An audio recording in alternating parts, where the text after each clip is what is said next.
দুই দেশেই জল, দুই দেশেরই মানুষ মরছে।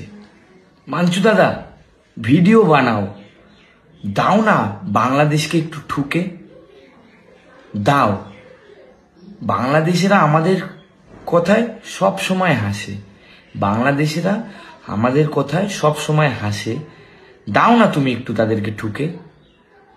বলছি আমি আর সেই বলদ নাই, ঠিক আছে? আমার বারে তুলে আগের বার তোমরা অনেক অনেক ক্ষতি করেছো আমার। আমি সে বারে ওঠার মানুষ এখন আর নই। আমি কোনো কাজ করার আগে দুবার তিনবার ভাবি। তোমাদের উপর লজ্জা লাগে, কোনো মানুষ মরছে তাদের দেখে হাসছো, কোনো মানুষ কষ্ট পাচ্ছে তাদের দেখে হাসছো। আসলে আমি খারাপ, আমি প্রচন্ড খারাপ, কিন্তু কেউ তখন আমার কথা শোনেনি। হ্যাঁ, ক্রিকেট খেলা নিয়ে বলেছিলাম, কিন্তু কি কারণে বলেছিলাম সেটা নিয়ে কেউ বলেনি। তাই তো আর কোনো কথাও বলিও না, আর কোনো কথায় ঢুকিও না, কারণ আমাকে তো চলতে হবে। আমি কিন্তু সেই সময় বাংলাদেশের সম্পর্কে প্রথম ভিডিও কিছু বলিনি। আমি কিন্তু সেই সময় বলেছিলাম বাংলাদেশ মিডিয়া বা আমাদের ইন্ডিয়ান মিডিয়া, এই মিডিয়াগুলোর জন্যে আমাদের মধ্যে বিবাদ সৃষ্টি হয়।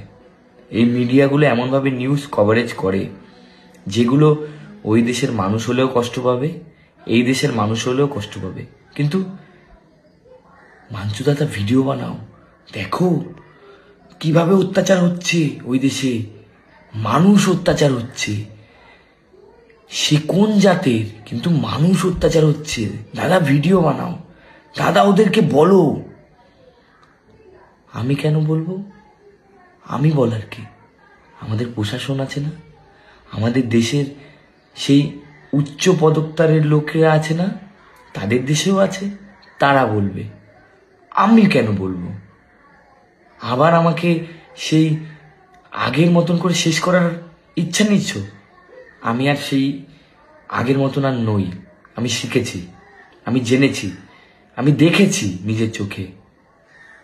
এই যে মিথ্যা রটা, এই যে মিথ্যা জিনিসগুলো যেভাবে দাও, বা লোকের কষ্টে যে তোমরা হাসো, এটা আসলে মানুষ হতে পারে না আমার মনে হয়।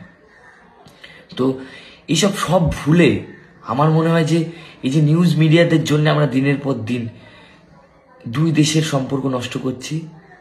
মানুষ তো এই দেশেও মরেছে, ওই দেশের নিউজ মিডিয়া কিন্তু বলেনি, বা ওই দেশেও মানুষ মরেছে, এই দেশের নিউজ মিডিয়াগুলোও কিন্তু বলেনি। সবাই সবাইকে বাঁচাতে ব্যস্ত, কিন্তু এর মধ্যে কারা মারা গেছে? না হিন্দু, না মুসলিম, না খ্রিস্টান, না বৌদ্ধ, মানুষ মারা গেছে। আর আমরা এত গদ্ধ, আমরা বাঙালি হয়ে হাসছি সেই জায়গায়। কষ্ট লাগে কিছু কথা বললে তো আমি খারাপ। আমি কিন্তু না কোনো দেশ না কোনো জাতিকে কোনোদিন খারাপ ভেবেছি বা বলতে চেয়েছি। বাড়ে তোলা হয়েছে, বিশ্বাস করুন, বাড়ে তোলা হয়েছে, নিজের মনে আঘাত দেওয়া হয়েছে।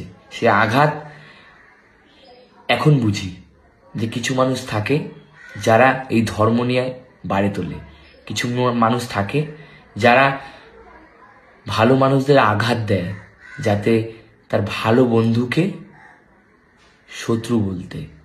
বুঝলেন?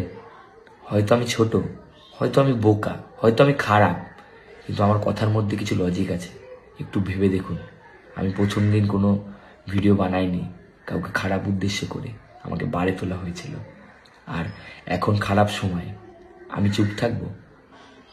মানুষ হাসছে, আমি চুপ থাকবো? সে যে দেশেরই মানুষ হোক, আমি চুপ থাকার ছেলে না, আমি প্রতিবাদ করার ছেলে। বুঝুন, দুবার বলার আগে মানুষকে বুঝুন। ধন্যবাদ সবাইকে। আমি আর সেই ভুলটা করব না দাদা, বুঝলেন? আপনার যদি কিছু বলার থাকে আপনি কমেন্টে গিয়ে বলুন, আপনার যদি লড়াই করার ইচ্ছা থাকে আপনি করুন, বুঝলেন? এটা হচ্ছে আমার কথা।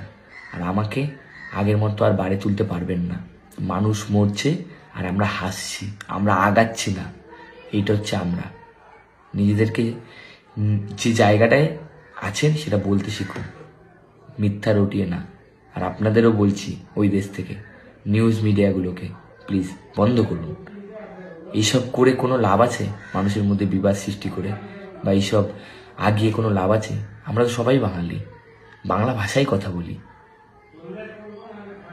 এবার আপনারা বিবেক দিয়ে ভাবুন। ধন্যবাদ।